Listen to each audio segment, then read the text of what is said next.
Bab 176 Air Mata Kristal Misterius. Ekspresi Zhao Feng menjadi khusyuk, kekuatan macam apa yang dimiliki kolam untuk membuat mata kirinya dan kekuatan garis keturunan secara otomatis memicu tindakan pertahanan mereka. Dia yakin bahwa bahkan keberadaan di langit kelima atau keenam realm ascended akan merasa gelisah sebelum dingin ini. Ini harus menjadi asal. Zhao Feng merasa bahwa rahasia sungai es naga ular ada di sini karena dia telah memindai area lain dengan mata kirinya dan tidak menemukan hasil. Mata kiri Zhao Feng hanya bisa melihat melalui 3 meter dari kolam pembekuan. Jika itu adalah sungai normal, dia bisa melihat 10 meter ke dalamnya, tetapi air di daerah ini sangat unik dan sangat dingin. Dengan kata lain, dia tidak bisa melihat dasar sungai dengan mata kirinya. Apakah layak untuk menemukan rahasia sungai es ular naga? Saya harus masuk ke kolam untuk melihat. Petik 2. Pikiran Zhao Feng berubah. Jika ada murid lain di sini, mereka tidak akan mencoba karena dingin di dalam kolam pembekuan bahkan akan membekukan makhluk-makhluk di alam ascended menjadi balok-balok es. Teknik dinding perak saya telah mencapai level tertinggi dan memiliki daya tahan yang kuat terhadap dingin. Terlepas dari itu, kekuatan garis keturunan saya juga tampaknya menahan dingin. Petik 2. Zhao Feng berpikir sejenak dan kemudian mengepalkan giginya saat dia memutuskan untuk berjudi. Insting memberitahunya bahwa sungai es ular naga ini sangat misterius, dan mata kirinya tertarik pada aura kuno di dalamnya. Selain itu, ia memiliki banyak keuntungan yang memberinya peluang tinggi untuk dapat mundur tanpa terluka. Celepuk, sosok Zhao Feng seperti ikan saat ia memasuki kolam. Detik berikutnya, rasa dingin yang menusuk tulang menyelimuti seluruh tubuhnya. Jika itu adalah orang lain dengan kultivasi yang sama dengan dia, mereka akan langsung mati rasa beku dan akan mati dengan cepat jika mereka tidak kembali ke permukaan. Namun, Zhao Feng telah dilatih dalam teknik dinding perak, yang telah memperkuat tubuhnya. Dalam sekejap, dia telah mengedarkan True Force-nya untuk membentuk lapisan perak cahaya di sekitar tubuhnya. Zhao Feng sepenuhnya membuka mata kirinya dan tenggelam lebih dalam. 1 halaman, 2 meter, 3 meter. Zhao Feng tidak tahan lagi di 3 yard, tapi untungnya darah biru di dalam tubuhnya mulai mendidih dan perasaan hangat menyelimuti tubuhnya. Kekuatan garis keturunan memiliki resistensi yang lebih kuat daripada teknik dinding perak. 4 yard, 5 yard, 6 yard. Semakin dalam dia pergi, semakin mengerikan rasa dingin menjadi.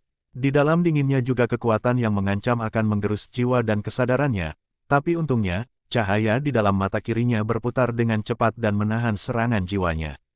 Bahkan seseorang sekuat yang Gan akan berhenti di 3 meter, tetapi Zhao Feng sudah mencapai 6 meter, yang hampir mencapai batasnya.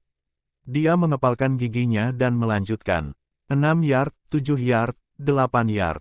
Itu dia. Zhao Feng merasakan tubuhnya membeku dan hampir tidak dapat kembali ke permukaan. Naik. Zhao Feng berseru di dalam hatinya saat kekuatan garis keturunannya dan kekuatan sejati mulai membakar. Huala, Zhao Feng mulai bergerak seperti ikan dan berenang kembali ke atas. Sangat dekat, Zhao Feng menghela nafas lega. Jelas bukan karena dia tidak mendapatkan apa-apa. Sebelum Zhao Feng berenang, dia melihat kristal berbentuk air mata biru transparan yang misterius seukuran semangka. Apa sejarah kristal biru ini? Zhao Feng merasa dingin hanya dengan meliriknya. Untungnya, itu dengan mata kirinya, jika itu adalah mata yang normal, rasa dingin akan membekukan tubuhnya segera. Insting memberitahu Zhao Feng bahwa item ini bukan sesuatu yang bisa dia sentuh atau miliki. Hal ini bahkan lebih menyusahkan daripada senjata kelas spiritual biasa. Namun, Zhao Feng tidak mau membiarkan ini pergi tanpa memeriksanya lebih lanjut. Kedua kalinya, dia pertama kali memakan buah darah merah karena mengandung energi yang murni. Setelah menelannya, Zhao Feng merasa seolah ada api yang membakar hatinya, yang juga menyulut kekuatan garis keturunan dan kekuatan sejati pada saat yang sama. Dia telah menggunakan 1 buah darah merah sebagai harga untuk melawan dingin di dalam kolam beku. Celepuk, memasuki sekali lagi, Zhao Feng dengan mudah bisa mencapai 8 meter. Seluruh tubuhnya terbakar karena buah darah merah. Pada 8 meter, hanya ada 3 meter yang tersisa untuk kristal biru transparan. Kristal biru itu seperti es teratai, indah dan menarik, tetapi ketika dilihat, itu memberikan perasaan dingin yang melihatnya. Zhao Feng hanya bisa menggunakan mata kirinya untuk memeriksa dan mengaguminya. 8 meter, 9 meter, Zhao Feng merasakan dinginnya meningkat dengan setiap langkah yang diambilnya. Dia hampir 10 meter, hanya 1 yard dan agak jauh dari kristal biru. Pada saat ini, Zhao Feng akan membeku jika dia mengambil 1 langkah lagi. Memeriksanya di bawah jarak yang begitu dekat, Zhao Feng menemukan bahwa kristal itu tidak benar-benar padat karena permukaannya sedikit bergelombang, seperti tetesan air mata. Sangat disayangkan, apakah benar-benar tidak ada jalan? Zhao Feng tahu bahwa, kecuali dia ingin mati, tidak ada kesempatan. Huala, sosoknya berenang dan ketika dia melakukannya, sebuah rencana terbentuk. Dia mengeluarkan benang sutra perak tipis. Tali perak ini sangat tipis, ditempa dari logam dingin yang memberinya sifat es, dan merupakan bahan senjata kelas setengah mati. Zhao Feng mengeluarkan busur lohounya dan kemudian membungkus satu sisi tali di sekitar busur sambil membungkus sisi lain pada panah biru gelap. Dengan cara ini panah yang ditembakkan dapat diambil kembali. Hehe, saya akan mencobanya. Zhao Feng tertawa ringan, karena air mata kristal biru itu bukan benda padat, ini adalah satu-satunya pilihannya. Dia kemudian menyebarkan kekuatan sejati dan menembakkan panahnya ke arah air mata kristal biru. Untuk memastikan tidak ada kecelakaan yang terjadi, Zhao Feng menahan diri mundur sampai ia merasakan panah itu mengenai sasarannya. Sua, panah biru gelap mengandung kekuatan garis keturunan dan kekuatan sejati, dan menembak ke arah air mata kristal biru dengan setengah kecepatan suara. Namun, panah secara bertahap kehilangan kecepatan dan akhirnya berubah menjadi panah es sebelum nyaris tidak berhasil menyentuh riak yang mengelilingi kristal biru. Riak-riak ini sebenarnya bagian dari air mata kristal biru juga. Boyo gelombang. Suara aneh terdengar dari dasar kolam yang membeku, suara yang menembus jiwanya. Zhao Feng cegukan dan dengan cepat berenang ketika dia merasakan bahaya yang mengancam jiwa. Pada saat yang sama, rasa dingin yang mengerikan keluar dari busur lohou. Tidak baik, Zhao Feng merasakan tubuhnya mati rasa dan segera melemparkan lohou bo ke udara. Ceng, tubuhnya terbaring beberapa meter di udara dan mulai berlari di udara. Hanya ketika dia berada beberapa ratus meter jauhnya dia mendarat kembali ke tanah. Tetapi meskipun Zhao Feng berada beberapa ratus meter dari kolam pembekuan, dia masih bisa merasakan dingin yang mengerikan. Di dalam menara tinggi di hutan terdekat. Apa yang sedang terjadi? Kenapa tiba-tiba menjadi sangat dingin? Petik 2. Yang Gan berada di lantai 9 menara tetapi masih merasakan niat yang mengerikan. Dia bukan satu-satunya yang terpengaruh. Beimoy dan murid-murid lainnya semua merasa sedingin ini. Dengan Dragon Snake Ice River sebagai intinya, hawa dingin menyebar. Melintasi Skyboundary Island, menyebabkan suhu turun secara dramatis. Hanya dalam beberapa napas waktu, suhu Skyboundary Island telah turun puluhan derajat dan terus turun selama 10 napas berikutnya. Pada tingkat suhu turun, seluruh Skyboundary Island mungkin menjadi pulau es. Di depan kolam pembekuan, sialan, Zhao Feng merasa seolah-olah anggota tubuhnya telah berubah menjadi es. Dia adalah orang yang melakukan ini dan juga paling dekat dengan kolam, yang berarti bahwa dingin yang dia hadapi adalah yang terkuat, tetapi untungnya, niat dingin hanya meledak sesaat sebelum menenangkan diri. Penglihatan Zhao Feng tidak pernah bergerak dari kolam yang membeku, dan busur lohou jatuh dari udara masih membawa benang sutra perak yang sekarang berubah menjadi biru, sedangkan panah di sisi lain telah pecah berkeping-keping dan sekarang digantikan oleh biru riak. Riak biru ini adalah bagian dari robekan kristal biru dari kolam pembekuan. Kekuatan riak biru meluas ke busur lohou melalui tali, yang tidak pecah berkeping-keping karena sudah memiliki sifat es untuk itu. Setelah beberapa napas, riak biru menghilang ke lohou bo dan membentuk simbol aneh di atasnya. Simbol itu seperti lotus es yang telah mekar. Hula, tali perak itu pecah berkeping-keping. Zhao Feng melompat ketakutan tetapi menemukan bahwa busur lohou tidak rusak. Lagi pula itu adalah senjata mortal tingkat menengah, dan sama dengan senjata tingkat tinggi ketika digunakan dengan panahnya. Busur lohou berbaring di tanah, tidak bergerak. Setelah merasakan dinginnya menghilang, Zhao Feng diam-diam berjalan ke lohou bo. Menyentuhnya dengan hati-hati dengan tangannya, dia merasakan niat dingin yang memancar dari haluan, tetapi itu hanya berputar di haluan dan tidak memasuki tubuhnya. Setidaknya busurnya tidak patah. Zhao Feng menghela nafas panjang saat dia dengan hati-hati memeriksa busur lohou, dan menemukan bahwa terlepas dari busur yang entah bagaimana diubah oleh kekuatan air mata kristal biru, tidak ada yang berubah. Kekuatan air mata kristal biru menakutkan, karena hanya sedikit kekuatannya telah menyebabkan suhu pulau batas langit turun hingga puluhan derajat. Dia mengeluarkan panah dari anak panahnya, tetapi ekspresinya tiba-tiba berubah. Semua panah di dalam quivernya telah berubah menjadi biru pucat, seolah-olah mereka telah diubah oleh hawa dingin ketika dia memasuki kolam pembekuan. Shou menggelombang. Zhao Feng menarik kembali busur Lohou dan menembakkan panah ke pohon besar. Peng! Anak panah itu menusuk ke pohon tetapi tidak melalui. Setiap bunga dan pohon di Sky Boundary Island tidak sederhana, dan jika itu adalah pohon dari dunia luar, itu pasti akan meninggalkan lubang menganga. Sepertinya tidak ada perubahan kekuatan. Zhao Feng sedikit kecewa. Mungkinkah nalurinya salah? Panah itu tidak bertambah kuat, sebaliknya, ia hancur berkeping-keping setelah mengenai targetnya, yang berarti bahwa materialnya telah diubah karena terlalu banyak mengambil atribut es. Namun, instan selanjutnya, lapisan es yang menjadi lebih tebal dan lebih tebal terbentuk di pohon yang telah ditembakkan. Hanya dalam 1 hingga 2 napas waktu, pohon setinggi 10 meter itu telah tertutup es dan seperti patung es, menakjubkan di bawah sinar matahari. Disegel dalam es, Zhao Feng menarik napas dingin, tertegun. Bab 177 Desa Misterius. Zhao Feng menarik napas dingin, dia tidak menyangka bahwa busur Lohou akan berubah sedemikian rupa. Kekuatannya tidak meningkat, tetapi perubahan sebenarnya adalah imbuemen dari properti elemen. Simbol lotus es muncul di busur Lohou, sementara panah di dalam quiver memperoleh rona agak biru. Sebagian dari kekuatan kristal telah memasuki haluan dengan mentransmisikan melalui tali, dan panah telah dekat dengan riak kristal, menyerap sedikit energi darinya. Tapi dari panah saat itu, orang bisa melihat bahwa itu adalah item penggunaan satu kali. Zhao Feng berpikir dalam-dalam sejenak sebelum dia mengambil sebatang kayu dari tanah dan melepaskannya dari Lohou Bo.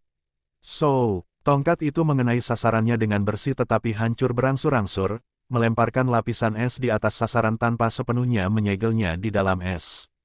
Sepertinya hanya panah yang diubah, yang bisa menggunakan kekuatan es hingga yang terbesar. Zhao Feng berpikir dalam hatinya. Ini berarti bahwa puluhan anak panah yang tersisa adalah barang berharga karena mereka dapat menyegel target dalam es, dan dari kekuatan yang dipamerkan saat itu, siapapun di bawah langit keempat dari Realm Ascended Realm akan sepenuhnya disegel jika terkena. Mereka yang berada di Sky keempat dan kelima tidak akan bisa melarikan diri dalam waktu singkat, tetapi mereka masih memiliki peluang besar untuk tetap hidup jika mereka mau membayar harga. Meskipun seseorang di langit keenam dari Ascended Realm tidak akan disegel es, gerakan mereka akan terpengaruh. Efek dari ini adalah gila, satu-satunya hal yang disesalkan adalah bahwa panah biru ini hanya digunakan sekali saja. Zhao Feng menyimpulkan bahwa jika panah-panah ini dibawa kembali ke dunia luar, mereka akan hancur karena perubahan suhu. Dingin yang memancar dari kolam pembekuan berlanjut.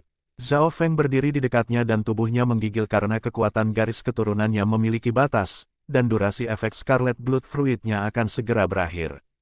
Pergi. Zhao Feng melirik ke arah kolam pembekuan, tetapi logika mengatakan kepadanya bahwa ini bukan harta yang bisa didapat. Ini mirip dengan pedang roh penghancur bulan darah. Dia tidak bisa mengendalikannya. Zhao Feng perlu mencapai alam roh sejati untuk mendapatkan air mata kristal misterius dan ini dia dengan kekuatan garis keturunannya, orang lain di alam roh sejati mungkin tidak berhasil. Berpikir tentang itu, Zhao Feng berpikir bahwa ganjarannya tidak terlalu buruk. Busur Lohou telah diubah oleh kristal dan kekuatannya naik setengah tingkat. Panah yang digunakan sekali saja memberi Zhao Feng beberapa kartu tersembunyi, dan yang terakhir juga merasa tubuhnya memiliki ketahanan yang lebih kuat terhadap dingin. Setelah meninggalkan kolam pembekuan, Zhao Feng menuju ke arah tenggara. Di tengah perjalanan, suhu terus menurun. Jelas bahwa air mata kristal misterius adalah item terlarang di Sky Boundary Island, dan Zhao Feng tanpa sengaja menyentuhnya, yang mengubah suhu seluruh pulau. Di bawah penurunan suhu yang tiba-tiba, binatang-binatang Yao kembali ke gua-gua mereka sementara yang lemah segera mati.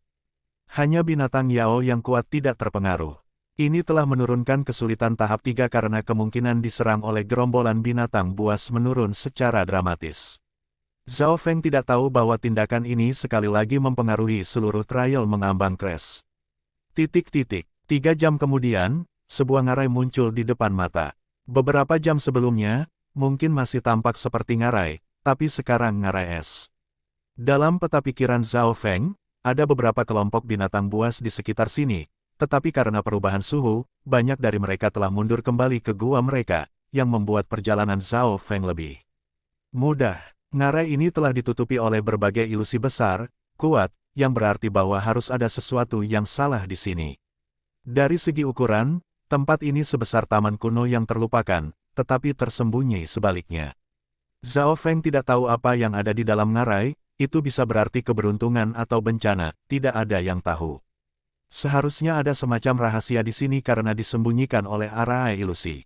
Zhao Feng terbang turun dari atas dan melihat ke bawah. Dari sudutnya, ngarai itu tampak seperti jurang hitam yang dipenuhi awan. Kebisingan samar dan aura muncul dari awan dengan beberapa aura sewenang-wenang bahkan lebih kuat dari realem spirit realem yang muncul, tetapi sebagai master arai, Zhao Feng memiliki perlawanan penuh terhadap ilusi energi mental dan, melalui mata kirinya, bisa melihat fluktuasi arai kekuasaan. Zhao Feng tidak bisa melihat seluruh arai bahkan ketika dia menggunakan kekuatan penuh, semua yang dia lihat adalah pemandangan ngarai. Tidak ada jurang hitam atau raja binatang Yao yang menakutkan. Cheng, tubuh Zhao Feng melayang di udara dan melayang ke arah ngarai sambil mengabaikan kekuatan arai ilusi. Ketika dia mendarat, dia merasa seolah-olah jatuh ke dalam jurang, seolah-olah monster telah membuka mulutnya dan meneguknya. Namun, dia tahu ini adalah arai di tempat kerja. Bagaimanapun, ini adalah tempat kuno. Meskipun dia memiliki mata kiri yang misterius, itu tidak berarti dia tidak bisa dihentikan. Setelah melompat ke udara beberapa kali, ia mendarat dengan anggun di dekat sebuah desa. Ada tua dan muda, pria dan wanita mengenakan pakaian yang sangat sederhana, dan strukturnya tampak tua. Tahu bau pedas, 2 potong seharga 1 sen. Show es dingin, 1 sen untuk 1. Di mana-mana, keributan kebisingan kacau hadir. Zhao Feng memiliki perasaan aneh ketika dia berdiri di tengah pasar ini. Seolah-olah tempat ini tidak ada hubungannya dengan uji coba floating crash, tetapi dia tidak berpikir bahwa tempat ini akan sangat berbahaya. Tampaknya nyata, tetapi semuanya di sini masih merupakan kekuatan dari arai. Zhao Feng menghela nafas dalam hatinya. Kekuatan arai ilusi itu sangat besar dan sangat nyata. Bahkan mata kiri Zhao Feng tidak bisa sepenuhnya melihatnya. Dia tidak bisa membayangkan bagaimana sebuah arai dapat menciptakan tempat sebesar itu secara spesifik. Ada orang yang menjual sayuran, menunjukkan trik dan bahkan gangster. Segalanya tampak begitu nyata, dan jika bukan karena Zhao Feng memiliki mata kirinya yang misterius, dia tidak akan menyadari bahwa ini semua palsu. Pada saat yang sama, beberapa pemikiran tambahan mencekam dalam benak Zhao Feng. Apa tujuan pasar ini? Untuk apa ini? Penatua pertama telah berbicara tentang persidangan sebelumnya dan mengatakan kepadanya bahwa tidak semuanya diberikan melalui pembunuhan. Sejujurnya, warisan lurus biasanya menguji hati dan kehendak seseorang. Seseorang harus memenuhi persyaratan untuk mendapatkan harta. Peserta normal tidak akan bisa menyadari ini palsu. Karena itu, aku harus memperlakukan tempat ini sebagai nyata. Sebuah pikiran muncul di benak Zhao Feng. Dia mencoba mengumpulkan informasi dari pasar tetapi menyadari bahwa ada terlalu banyak. Oleh karena itu, Zhao Feng memutuskan untuk berkeliaran di sekitar desa dengan santai, sampai dia mendengar suara marah seorang pemuda pada titik tertentu, "Kamu bajingan, lepaskan ibuku."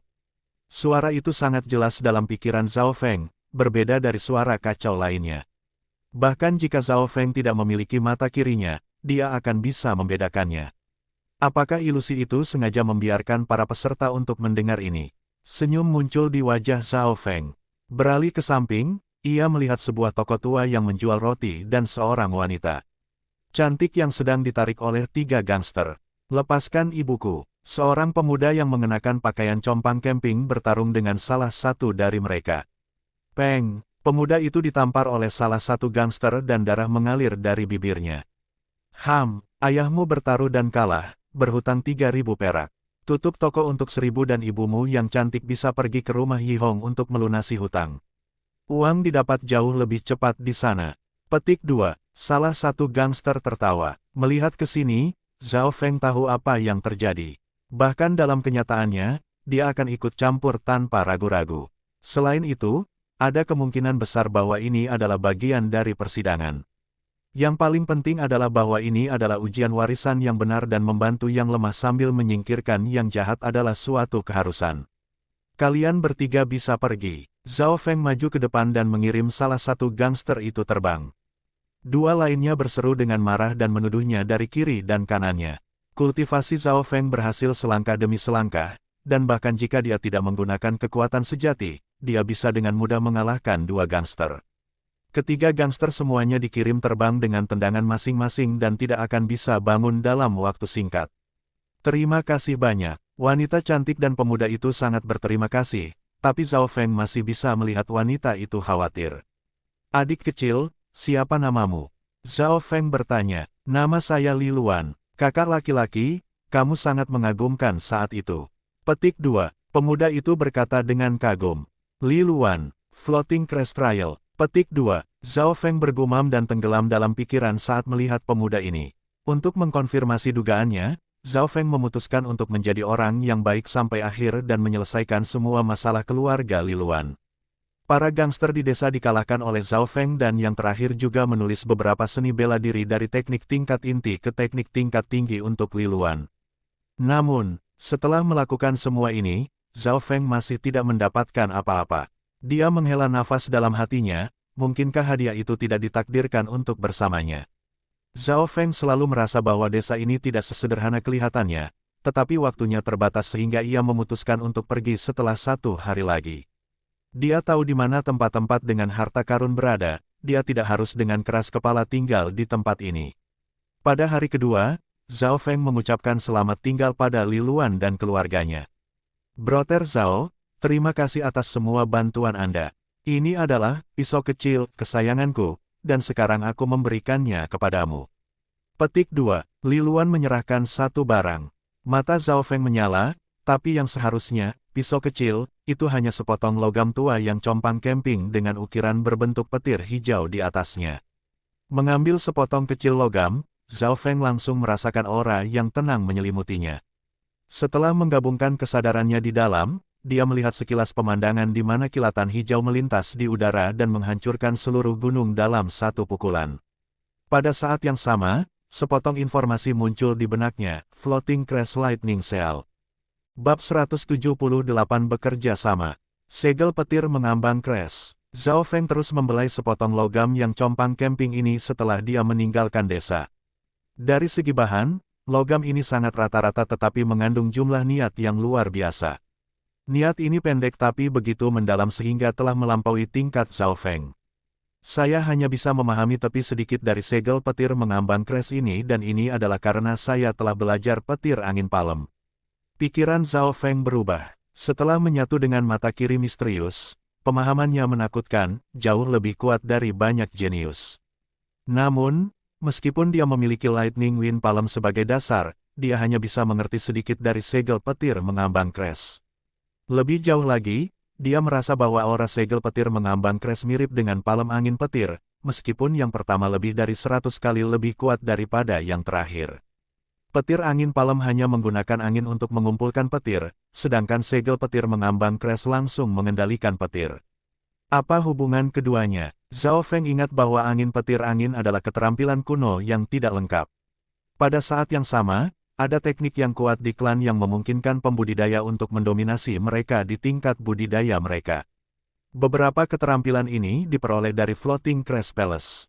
Sebagai contoh, air surgawi gelap utara Beimoy, ini diperoleh oleh Haiyun Master dari Floating Crest Palace. Sepertinya segel petir mengambang Crest ini tidak diberikan hanya karena kinerja saya di desa. Zhao Feng menghela nafas dalam hatinya.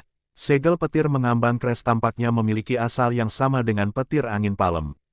Dia membuka mata kirinya dan menyalin pemandangan petir segel ke dalam benaknya, tetapi kekuatan adegan itu terlalu kuat. Dia harus menggunakan semua energi mentalnya sebelum nyaris berhasil menyalinnya. Zhao Feng melakukan ini sehingga item ini benar-benar miliknya. Dia tahu bahwa dia tidak akan dapat sepenuhnya memahami segel petir mengambang Crest ini dalam waktu singkat dan siapa yang tahu apa yang akan dilakukan klan setelah persidangan. Mereka bahkan mungkin mengambilnya sendiri. Menurut aturan, klan akan mengambil beberapa harta dan memberikan poin kontribusi sebagai imbalan. Setelah meletakkan segel petir mengambang Crest pergi, Zhao Feng menuju ke arah lain. Dia memiliki seluruh peta Skyboundary Island di benaknya dan tempat-tempat di mana mungkin ada harta telah ditandai. Tujuan berikutnya agak jauh, tetapi tempat itu telah dianalisis oleh Zhao Feng, artinya tempat ini mungkin istimewa atau besar. Hasil, target pertamanya, itu adalah daerah yang benar-benar terlarang, yang telah menyebabkan suhu seluruh pulau batas langit turun. Harta karun di dalam bukanlah sesuatu yang bisa dia miliki. Target kedua, Zhao Feng masih tidak tahu segel petir mengambang crash. Adapun target ketiga, Zhao Feng memperkirakan bahwa itu akan mirip dengan taman kuno Bei Moi yang terlupakan. Dalam perjalanan melalui tempat yang tenang, Zhao Feng merasakan kekuatan sejati yang akrab di dekatnya. Saudara Lin, Zhao Feng melihat bahwa Lin Fan berjarak 4 hingga 5 mil jauhnya dengan mata kirinya. Kekuatan sejati yang dipancarkan dari Lin Fan kuat, seperti dia baru saja membobol langit ketiga dari alam yang terangkat belum lama ini. Zhao Feng memastikan bahwa penutup matanya aktif dan bertemu dengan Lin Fan. Saudara Zhao, saya tidak berpikir bahwa kita akan dapat bertemu. Lin Fan sangat gembira. Zhao Feng menunjukkan jalan untuknya, ada ngarai yang diselimuti area ilusi 50 mil jauhnya ke arah barat laut. Anda bisa mencoba keberuntungan Anda di sana. Ngarai yang ditunjuknya adalah yang baru saja dia kunjungi. Zhao Feng ingin tahu apakah Lin Fan menghadapi ilusi yang sama dengannya. Tentu saja, tidak ada jaminan kesuksesan. Dari ngarai, ada kuil tersembunyi puluhan mil jauhnya di arah selatan, Anda juga bisa mencobanya. Petik 2. Zhao Feng punya Lin Fan tempat lain dengan harta. Lin Fan telah menerobos belum lama ini dan dia sangat terkejut. Saudara Zhao, Anda sepertinya tahu tempat ini dengan sangat baik. Jelas, saya menghabiskan beberapa hari mengamati situasi di Pulau Batas Langit. Saya melihat hampir semuanya dalam radius 100 hingga 200 mil sebelum saya mulai. Zhao Feng memberi mata putih saat dia berkata dengan setengah benar dan setengah bohong. Lin Fan tidak bisa tidak mengagumi Zhao Feng bahkan lebih ketika dia mendengar ini. Yang lain tidak akan menyerah harta jika mereka melihatnya, tapi Zhao Feng bahkan tidak pergi ke apapun dalam 5 hari pertama. Yang terakhir pertama-tama mencari area terlebih dahulu untuk mencari tahu situasinya. Ada pepatah, mengenal diri sendiri dan musuh berarti kemenangan. Dari tindakan pertama yang dilakukan Zhao Feng, dapat dilihat bahwa tujuannya lebih jauh dari semua peserta lainnya. Setelah mengucapkan selamat tinggal pada Lin Fan, Zhao Feng terus menuju tujuan ketiganya. 6 hari telah berlalu dalam uji coba floating crash, dengan hanya 3 hingga 4 hari tersisa. Zhao Feng mempercepat langkahnya. Tujuan ketiga agak jauh, tapi untungnya binatang yang seharusnya ada telah menghilang, yang memungkinkan Zhao Feng untuk melakukan perjalanan lebih cepat. Setengah hari kemudian, Zhao Feng tiba di ladang rumput. Sebelumnya, ada kawanan burung kuat yang terbang di langit, masing-masing kelompok jauh lebih mengerikan daripada kelelawar darah hitam di tahap kedua. Tetapi karena penurunan suhu yang tiba-tiba yang membekukan seluruh pulau, jumlah burung ini telah menurun secara dramatis. Zhao Feng meningkatkan kecepatannya dan dia melewati taman yang indah. Awalnya ada sejumlah besar tawon beracun di sini dengan yang terlemah di setengah langkah Ascended Realm dan mayoritas di langit pertama dan kedua.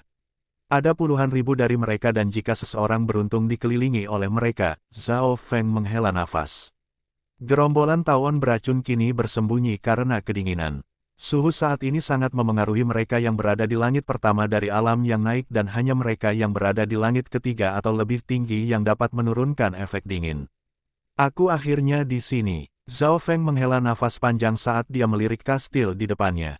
Puri mengeluarkan aura kuno dan setiap batu bata yang membentuk kastil memiliki tanda waktu. Dari segi ukuran, kastil ini sama dengan taman kuno Bei Moi yang terlupakan.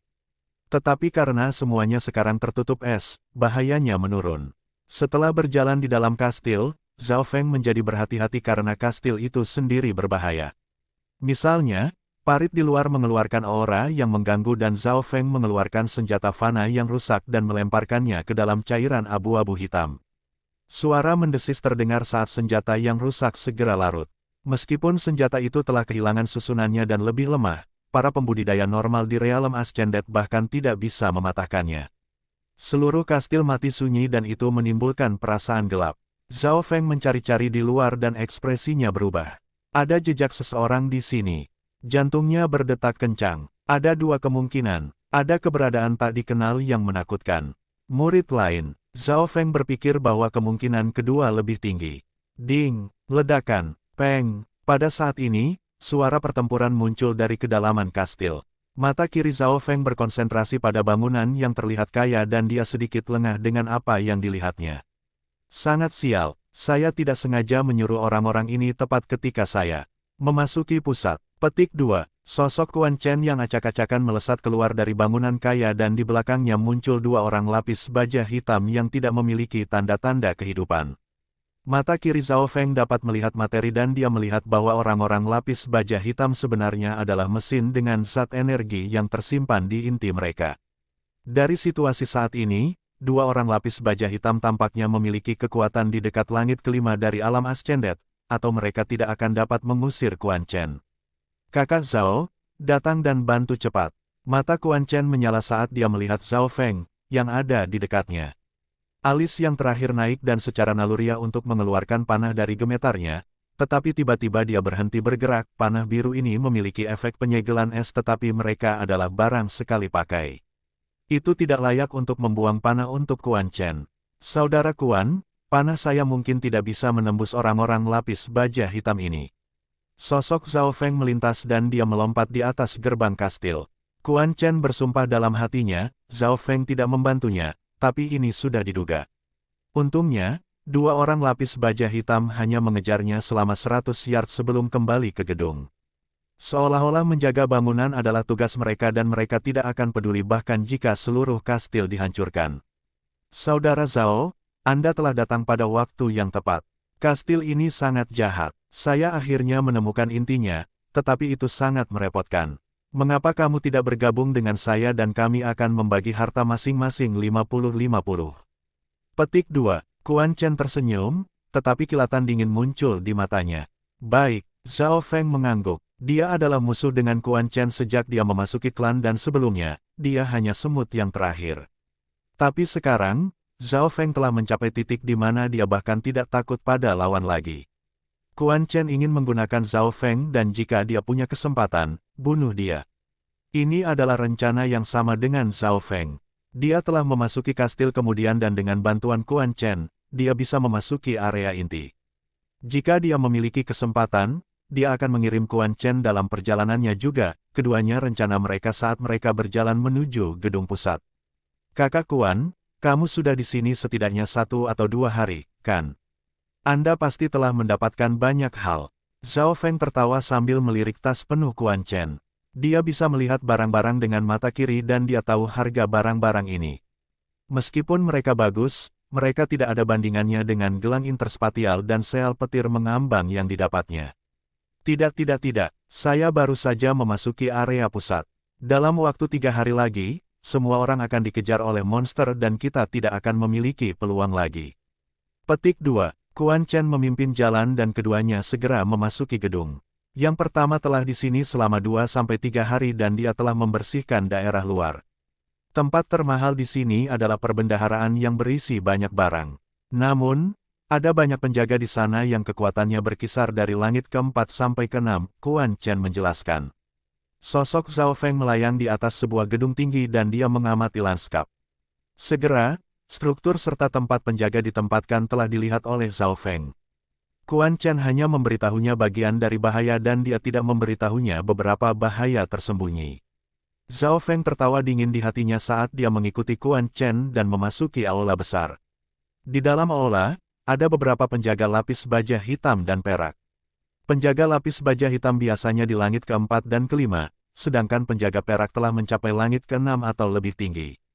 Bahkan seseorang sekuat Yang Gan akan merasa sulit menerobos tempat ini. Tidak heran Quan Chen ingin bekerja sama dengannya, meskipun keduanya adalah musuh. Saudaraku Zhao, ada perbendaharaan. Quan Chen menunjuk ke sebuah ruangan tua yang mengeluarkan aura benda spiritual.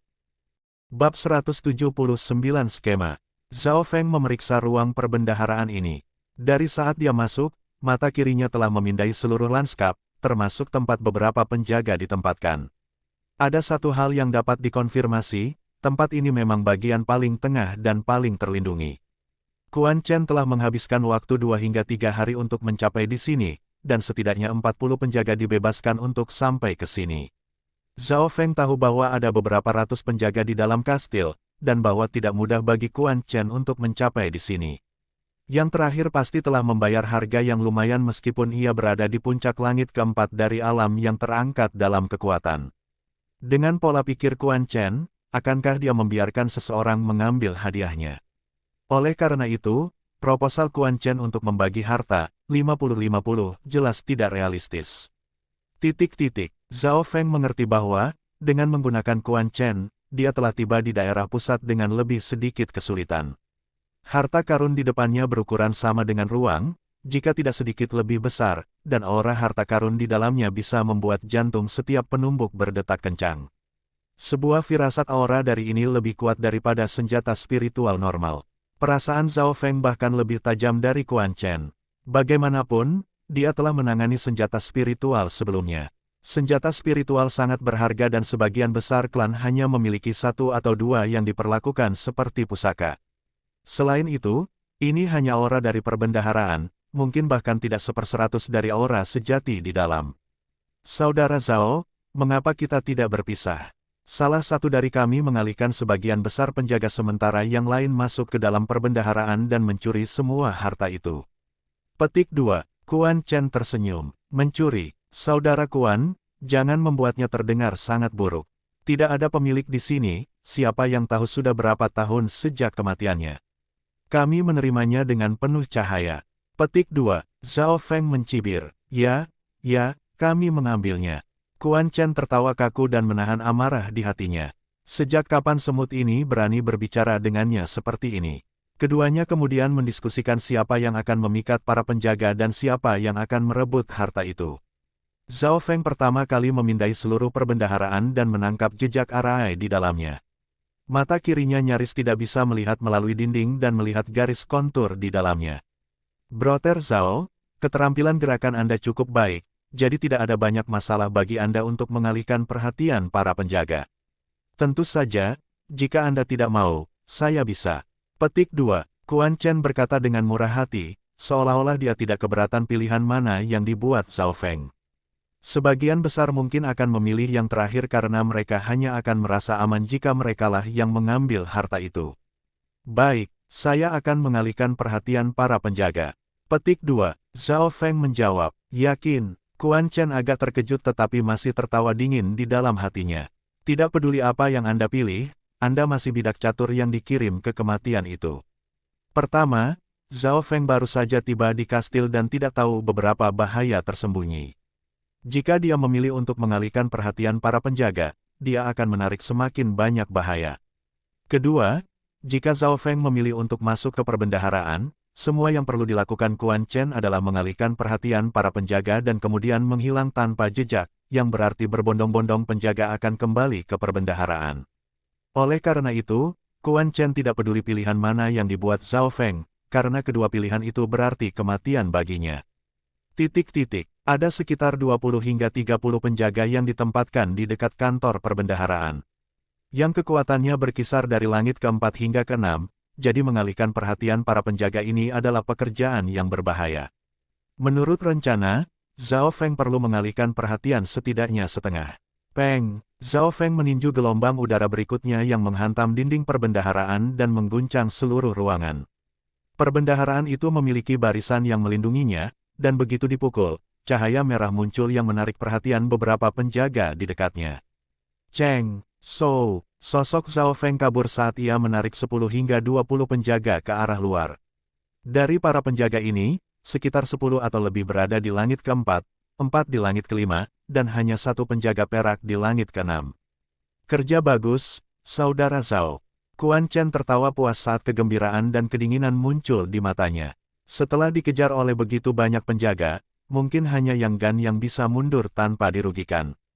Bahkan Bei Moi dan dirinya sendiri akan merasa sangat berbahaya. Selanjutnya, Zhao Feng baru saja memasuki kastil dan tidak tahu bahaya lainnya. Sosok Zhao Feng berubah menjadi gambar setelah saat dia mengedarkan Heaven True Wind True Force-nya untuk yang terbaik, dengan kecepatan lebih unggul dari kebanyakan pembudidaya di langit keempat dari alam yang naik. Ini karena dia telah mencapai tingkat tinggi dalam teknik Dewa Angin Surgawi, dan kemurnian kekuatan sejatinya bahkan lebih baik daripada pembudidaya normal di langit keempat. Selain itu, Zhao Feng telah menggabungkan gambar ikan ilusinya ke dalam keterampilan ini, yang membuat kecepatannya bahkan lebih cepat daripada Quan Chen. Selain itu, para penjaga ini mengenakan baju besi berat yang meningkatkan pertahanan mereka, dengan hambatan kelincahan dan rentang gerak mereka menjadi satu-satunya tanggung jawab. Menggunakan kelincahannya, bahkan para penjaga di langit kelima dan keenam tidak bisa mengejar ketinggalan dalam waktu singkat. Mata kirinya bisa melihat menembus dinding dan memprediksi beberapa bahaya tersembunyi. Adapun Lanskap, dia bahkan lebih akrab dengannya daripada Quan Chen. Segera, Zhao Feng telah menarik penjaga ini ke pintu masuk gedung. Pada saat ini, para penjaga yang masih bisa mengejar adalah para penjaga di langit kelima dan juga satu penjaga perak. Hanya kecepatan penjaga perak sebanding dengan Zhao Feng, tapi kelincahannya jauh lebih buruk. Mata kiri Zhao Feng bisa mengintip ke dalam tubuh penjaga dan melihat aliran energi di dalam, yang memungkinkannya untuk memprediksi serangan yang lain sebelumnya. Zhao Feng berhasil menghindari serangan penjaga perak berkali-kali. Jika dia dipukul, dia akan terluka serius, jika bahkan tidak mati, meskipun teknik dinding perak telah dilatih ke level tertinggi. Tapi Zhao Feng, yang memiliki mata kiri misterius, mengendalikan seluruh situasi. Setelah kehabisan bangunan, pemandangan menjadi datar, yang membuatnya sulit untuk menggunakannya untuk keuntungannya. Jarak antara Zhao Feng dan penjaga perak secara bertahap memendek. Begitu penjaga mengejar dan berhasil menghentikannya, 4 penjaga lapis baja hitam lainnya di langit 5 akan tiba, yang hampir menjamin kematiannya. Lapisan darah biru muncul di dalam tubuh Zhao Feng yang memancarkan aura jiwa yang kuat. Seketika, energi mental, konsentrasi, dan inderanya naik. Kekuatan garis keturunan adalah sesuatu yang Zhao Feng sendiri tidak mengerti, tetapi perbedaannya jelas. Pukulan yang sama dengan kekuatan garis keturunan bisa mencapai 3.000 sampai 3.500 kg, sedangkan hanya 1.500 sampai 2.000 kg tanpa itu. Pada saat ini kecepatan Zhao Feng langsung meningkat. Kecepatan Zhao Feng hampir 2 kali lipat dan bahkan melampaui penjaga perak yang berada di langit ke-6 dari alam yang terangkat. Yang terakhir mungkin memiliki kultivasi yang tinggi, tetapi kecepatannya hanya sedikit lebih cepat daripada yang ada di Sky 5. Dalam sekejap mata, Zhao Feng telah kehabisan puluhan meter. Dia kemudian berbalik dan mengeluarkan bow lohou-nya dan melambaikan panah biru ke atasnya. Berada di udara, dia bisa melihat situasi Quan Chen dengan mata kirinya. Setelah yang terakhir memasuki kas dan menyentuh barisan, 10 penjaga di dekatnya mengejar dia, tetapi karena jalur ke kas itu kecil, jumlah penjaga yang bisa melewati sekaligus terbatas. Quan Chen sangat licik, dia memblokir salah satu sisi pintu masuk dan mencoba mengambil beberapa harta sambil melawan mereka pada saat yang sama. Berbagai jenis harta memberi aura murni dan memikat yang membuat jantung mereka berdebar. Peng! Quan Chen mencoba mengambil item, tetapi dia terhalang oleh lapisan cahaya putih dan hampir terluka. Sialan! Semua harta memiliki arai di sekitar mereka. Petik 2. Ekspresi Quan Chen suram, dia telah mencoba berkali-kali dan tahu bahwa arai ini tidak dapat ditembus dalam waktu singkat. Beruntung kultivasinya meningkat secara signifikan sejak ia memasuki persidangan. Dia memiliki senjata mortal tingkat menengah, yang berarti dia bisa dengan mudah membunuh penjaga lapis baja hitam di langit keempat. Yang terbelakang itu Zhao Feng pasti mati setelah menarik perhatian begitu banyak penjaga. Quan Chen merasa sedikit lebih baik setelah memikirkan Zhao Feng. Di saat bersamaan, di luar gedung. Beng! Shou! Benda biru terbang di udara dan menyebabkan suhu di dekatnya turun. Simbol lotus es di busur lohou tiba-tiba menyala ketika ditarik kembali, dan di bawah suhu beku, itu berubah menjadi panah es transparan. Panah mengenai kepala penjaga perak dan hancur pada dampak. Dengan kekuatan Zhao Feng saat ini, dia tidak bisa menembus pertahanan penjaga perak, terutama ketika keahlian para penjaga ini adalah pertahanan. Penjaga perak melesat ke arah Zhao Feng, tidak terluka. Namun, saat bergerak, aksinya sedikit melambat dan lapisan es terbentuk di tubuhnya. Rasa dingin yang mengerikan menyebar 4 hingga 5 meter dari penjaga perak. Deng, deng, deng. Para penjaga lapis baja hitam di belakang membeku dalam langkah mereka ketika mereka memasuki area efek dingin. Hanya dalam waktu singkat, 4 penjaga lapis baja hitam di langit kelima dari Ascended Realm berubah menjadi patung es. Hanya penjaga perak yang nyaris tidak bisa melawan dingin. Pada titik waktu ini, penjaga perak serta 4 penjaga lapis baja hitam dikendalikan oleh satu panah Zhao Feng. Efeknya jauh lebih besar dari yang diperkirakan Zhao Feng. Yang terakhir membuka mata kirinya dan menyadari bahwa lapisan es memanjang melalui bagian-bagian penjaga, segera mencapai inti di mana energi disimpan.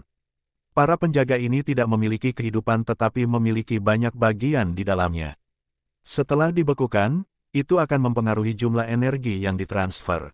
Dari kelihatannya, 4 penjaga hitam telah disegel dalam es dan tidak akan bisa melarikan diri dalam waktu singkat.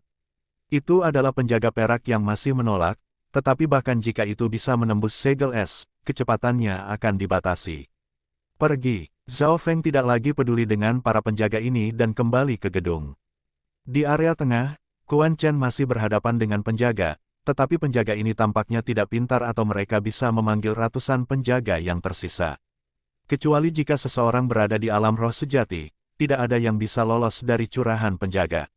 Zhao Feng mendarat di atap dekat dengan perbendaharaan dan menyaksikan pertunjukan di bawah.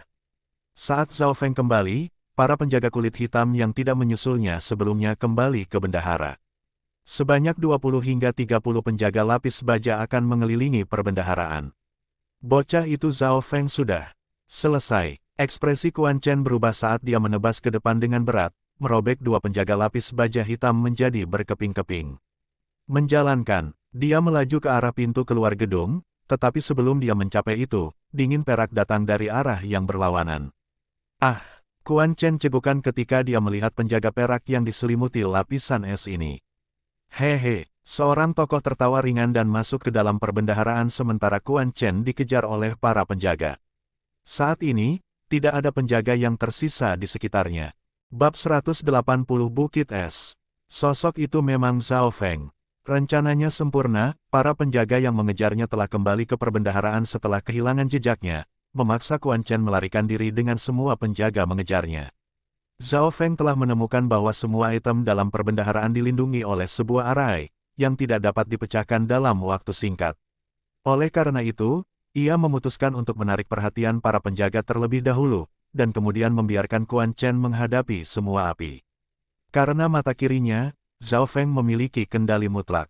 Baik di pasar maupun di medan perang, tidak ada yang lebih penting daripada informasi, dan Zhao Feng memiliki keunggulan ini, yang memungkinkannya memenangkan setiap pertempuran. Zhao Feng sedikit linglung saat dia berjalan ke dalam perbendaharaan. Kemudian, dia menjadi sangat bersemangat. Ada sejumlah besar item di dalamnya, beberapa adalah senjata, koleksi lain seperti seni, kaligrafi, baju besi, peta, dan hal-hal lain yang tidak bisa dia sebutkan. Tapi mata kiri Zhao Feng bisa melihat bahwa kualitas barang-barang ini tidak sederhana dan bahwa sebagian besar senjata dalam perbendaharaan setidaknya dari kelas spiritual. Akankah koleksi yang ditempatkan bersama dengan senjata spiritual ini menjadi sederhana? Bisa dikatakan bahwa nilai barang apapun di sini akan membuat orang menjadi gila. Namun, alis Zhao Feng bersatu ketika dia menyadari bahwa barang-barang ini semua dilindungi oleh arai yang terpisah. Arai sangat kuat dan mungkin memiliki kekuatan di alam spiritual sejati, jika tidak lebih tinggi. Satu-satunya kekurangan adalah bahwa pasokan energi menurun secara signifikan karena usia.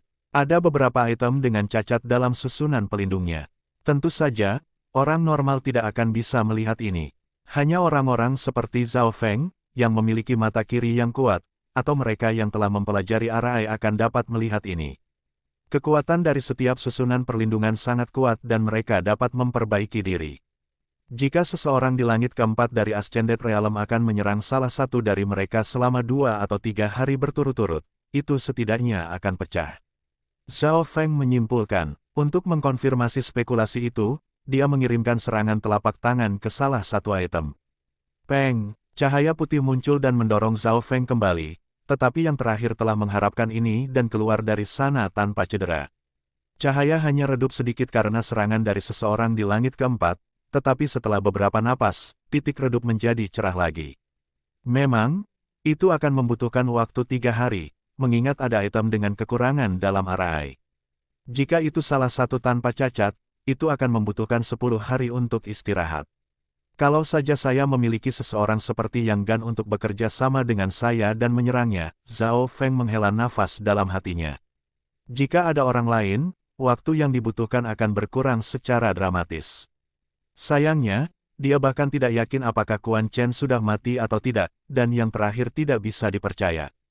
Adapun Yang Gan, Lin Fan dan rekan, mereka jauh, menghadapi masalah mereka sendiri di tempat masing-masing. Tidak ada jalan lain, Zhao Feng hanya punya satu pilihan dan itu adalah bertarung sendirian. Ini adalah hal yang baik dengan cara ini, semua barang miliknya dan dia sendiri. Berikutnya, Zhao Feng memindai sekitar untuk menemukan targetnya. Ada terlalu banyak item dalam perbendaharaan, termasuk senjata, baju besi, del. Seluruh perbendaharaan memiliki sekitar beberapa ratus laci berisi barang-barang di dalamnya. Beberapa dari mereka kosong, dan barang-barang yang ada di laci kosong telah diambil oleh peserta sebelumnya yang diduga Zhao Feng. Mereka yang bisa masuk ke dalam perbendaharaan dan mengambil barang-barang seperti itu bukanlah angka sederhana. Dari beberapa ratus laci, hanya 1/10 yang memiliki kekurangan dalam susunannya dan mata Zhao Feng memindai semuanya sebelum mendarat di sasaran. Itu adalah jubah transparan setengah rusak yang tampak seperti cermin. Setelah menguncinya, mata kiri Zhao Feng sedikit berkedut dan kekuatan garis keturunannya memiliki perasaan yang akrab. Jubah ini mengeluarkan aura kuno, yang bahkan tidak mencapai level spiritual atau bahkan senjata mortal tingkat tinggi. Sepertinya itu sangat normal, lalu mengapa itu ditempatkan dengan barang langka seperti itu? Zhao Feng yakin jubah ini tidak sederhana atau memiliki nilai koleksi tinggi. Bahkan jika aku mendapatkan senjata spiritual, itu tidak akan berguna bagiku. Saya mungkin harus menyerahkannya kepada klan setelah persidangan, jadi mengapa saya tidak memilih ini? Zhao Feng membuat keputusan, senjata spiritual terlalu jauh darinya dan ada legenda yang mengatakan bahwa ada artefak ilahi warisan, yang dapat mengabaikan kultivasi pengguna dan menjadi senjata paling kuat untuk kultivasi tertentu.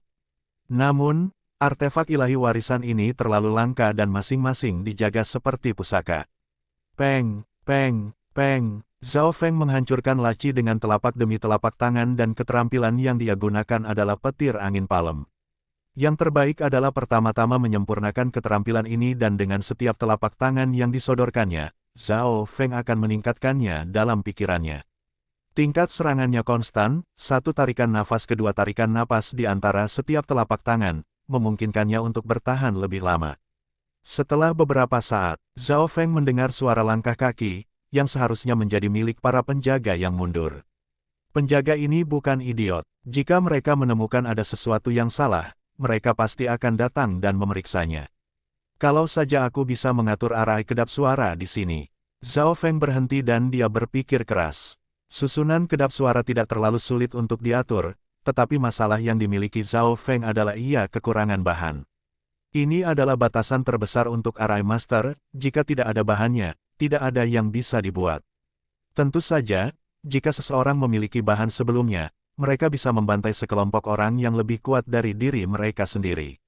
Zhao Feng membalik-balik cincin interspatialnya, yang berisi semua yang dimilikinya. Sayangnya, aku kehilangan dua bahan. Zhao Feng menggelengkan kepalanya dan dia mencoba memikirkan cara lain. Tapi tidak ada yang bisa dia lakukan dengan dua bahan yang hilang. Tepat pada saat ini, Zhao Feng mendengar sedikit suara dan dia melihat sosok mendarat di atap di seberang kantor perbendaharaan. Zhao Feng, jadi kamu tidak mati. Suara Quan Chen berisi kejutan dan kemarahan. Tindakan Zhao Feng menegang, sepertinya dia meremehkan Quan Chen. Saat memeriksa yang terakhir, dia menemukan bahwa Quan Chen memiliki banyak luka dan perban, rambutnya acak-acakan dan pakaiannya robek seolah-olah dia telah diperkosa. Kebencian di matanya membuatnya tampak lebih dari itu. Sosok Quan Chen dibebankan ke kas. Tujuannya bukan item di dalam, tapi Zhao Feng. Pertama-tama bunuh Zhao Feng, lalu dapatkan harta. Zhao Feng tertawa dingin dan dia mengulurkan telapak tangannya dengan berat saat dia berdiri di pintu masuk. Pisau terbang bulan parsial, Quan Chen mengayunkan pedangnya dan 4 hingga 5 sinar tajam, cahaya berbahaya melaju ke arah Zhao Feng dengan sudut yang berbeda. Ledakan, telapak tangan sengit Zhao Feng menyebabkan guntur booming, tapi itu masih didorong kembali oleh kilatan cahaya pedang yang dingin. Quan Chen memiliki senjata fana di tangan, yang meningkatkan kerusakannya. Dia juga memiliki kultivasi yang lebih tinggi dan teknik pendinginan bulannya telah berkembang ke tingkat keempat. Pertama-tama aku akan mengambil nyawa keparatmu. Quan Chen memutuskan untuk menyingkirkan Zhao Feng karena ini mungkin akan menjadi kesempatan terakhirnya. Penghancuran petir angin, Zhao Feng mengedarkan kekuatan sejati dan keterampilannya ke max dan dengungan guntur bahkan lebih keras dari sebelumnya. Tapi Quan Chen memiliki senjata mortal kelas menengah, dan dia bisa menerobos. Di bawah situasi putus asa ini, Zhao Feng menggunakan sebagian kecil dari kekuatan garis keturunannya secara diam-diam, tetapi kekuatan serangannya meningkat secara signifikan. Peng, suara guntur menjadi semakin keras. Zhao Feng akhirnya merasakan petir angin palem mencapai puncaknya dan menjadi lebih halus dan lebih halus, seolah-olah telah menembus titik tertentu. Pada saat yang sama, sedikit sel petir mengambang keras dipahami. Wind Lightning Raging Dragon, Zhao Feng melolong dan, naga ular, yang memiliki desis kilat muncul di sekitarnya. Apa? Kekuatan petir. Petik 2. Ekspresi Quan Chen berubah secara dramatis dan saat keduanya berselisih, tubuhnya menjadi mati rasa. Level 4 dari Winding Wind Palem memiliki efek mematikan rasa tertentu. Tapi setelah Zhao Feng menggabungkan sedikit Floating Crash Lightning Seal ke dalamnya, keterampilan aslinya telah membaik. Pah pah pah. Zhao Feng memaksa Quan Chen keluar dengan telapak tangan terus-menerus. Pada saat yang sama, penjaga lapis baja hitam di dekatnya datang. Quan Chen hanya bisa mengelak dan dia berkata dengan kebencian, "Saya tidak percaya bahwa Anda bisa tinggal di sana selamanya." "Hehe, kamu mau kemana?" Zhao Feng mengeluarkan Lohou Bow-nya dan membubuhkan panah biru di dalamnya sebelum menembakkannya ke arah pintu masuk. Sua, sebuah panah biru menembus udara dan melaju ke arah Quan Chen dengan kedinginan yang mengerikan. Yang terakhir tahu betapa menakutkan keterampilan memanah Zhao Feng dan dia langsung memasang lapisan kekuatan sejati dan menjatuhkan dirinya ke tanah. Panah biru itu menggesek bahunya dan menusuk penjaga di dekatnya. Tidak ada darah yang mengalir dari bahu Quan Chen, tapi dingin yang mengerikan menyebar dari sana dan membentuk lapisan es di atasnya. Kreaek, panah es menghancurkan dan membekukan segalanya dalam radius beberapa meter. Hanya dalam waktu 1 hingga 2 napas. Quan Chen dan 4 hingga 5 penjaga di dekatnya semuanya telah disegel di pintu masuk. Melirik patung-patung es, Zhao Feng bisa melihat bahwa Quan Chen sangat banyak menyebarkan kekuatan sejatinya, ingin keluar. Mantan terkekeh dengan dingin dan menarik busur Lohou kembali. Kiu, panah biru lain ditembakkan ke pintu masuk dan membekukan penjaga lain yang berlari menyeberang. Hanya dalam waktu beberapa saat, 10 patung es menghalangi jalan masuk seperti bukit. Hahaha, besar, 1 panah, 2 burung. Petik 2, Zhao Feng tidak bisa menahan tawanya. Bukit es menjadi penghalang, yang memaksa penjaga lainnya pergi. Begitu mereka mendekat, mereka akan disegel dalam es juga. Dingin dari 2 panah es sangat menghancurkan.